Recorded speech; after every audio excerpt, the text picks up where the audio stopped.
Digital লেনদেন ক্ষেত্রে sir আপনারা কোনো ব্যাংকের এটিএম কার্ড ব্যবহার করেন স্যার? না, এটিএম কার্ড তো নাই।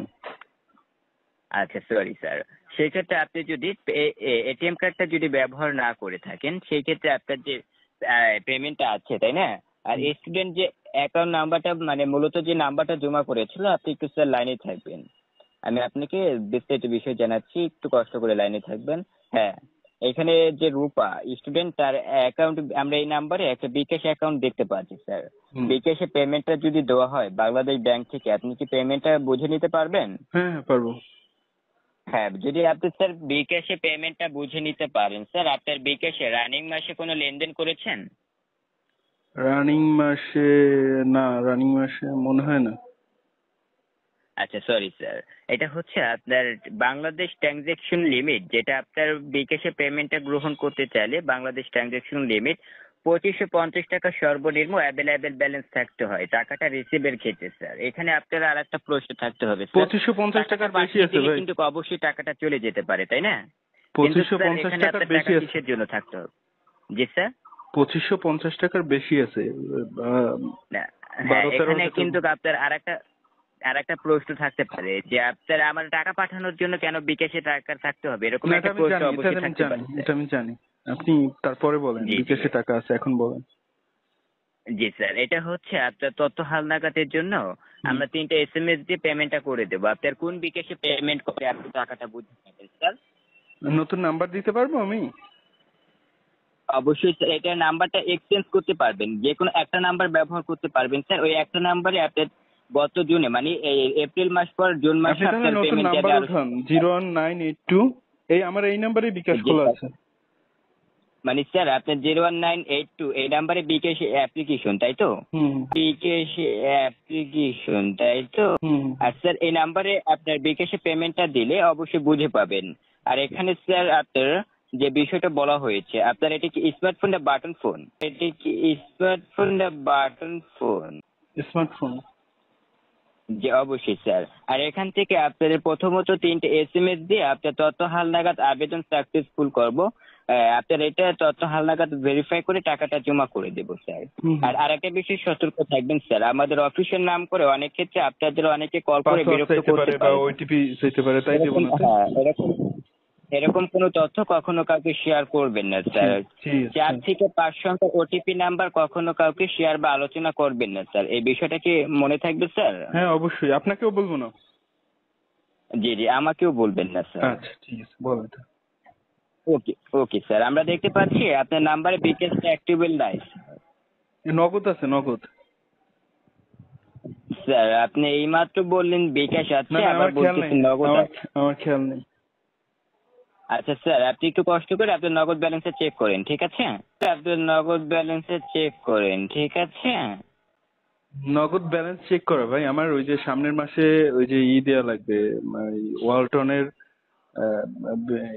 আছে, কি বলে, লোন আছে, সেই লোনের জন্য 13,000 টাকার মতো আছে, একটু কম বেশি হতে পারে।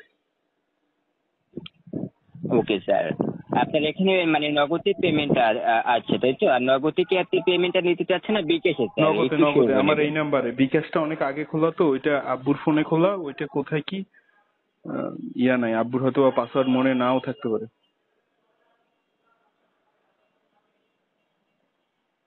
Hello hello. জি স্যার, আপনার জি জি জি জি স্যার, আপনার কথাটা শুনতে পাচ্ছি। আপনার কাজটি করা হচ্ছে স্যার, দয়া করে লাইনেই থাকবেন। উপরের কর্মকর্তা জিএম প্রতিনিধি স্যার আছেন, স্যারের সাথে 1 মিনিট কথা বলবেন স্যার, আপনার কাজটি করা হচ্ছে। ওকে। ওয়ালাইকুম আসসালাম। জি স্যার, আমরা এখান থেকে আপনার যে পেমেন্টটা করবো সেটা কি আপনার যে নাম্বার কথা বলছি এই নাম্বার নগদ অ্যাকাউন্টের মাধ্যমে পেমেন্টটা করবো? হ্যাঁ হ্যাঁ হ্যাঁ স্যার, আপনি এখান থেকে নগদ অ্যাকাউন্ট আপনার পেমেন্টটা করার জন্য আপনি এখান থেকে নগদ থেকে আপনি মেসেজ পেয়ে যাবেন। দেখুন মেসেজ গেলে মেসেজটা ওপেন করবেন, ওপেন করে দেখবেন আপনি নগদ হেল্পলাইন নাম্বার লেখা আছে আপনার একেবারে নিচে 16167, বুঝতে পারছেন? একেবারে নিচে 5টা নাম্বার থাকবে, আর তার উপরে আপনার আবেদন রেজিস্ট্রেশন ফর্ম নাম্বারটা দেওয়া থাকবে। ওকে, আপনি দেখেন কথা চলাকালীন এসএমএস দেখতে পারেন না স্যার? হ্যাঁ পারি। আচ্ছা দেখেন, আপনাকে এইখান থেকে মেসেজটি সাবমিট করে দিয়েছি, আপনার এখানে মেসেজটি চলে গিয়েছে, আপনার নগদ থেকে মেসেজ পাবেন। ওকে, মেসেজ গুলো মেসেজটা ওপেন করে মেসেজের ভিতরে ঢুকে যাবেন। কখন দেখবো? এখন আপনি লাইনে থাকা অবস্থায় দেখলেন মেসেজটা।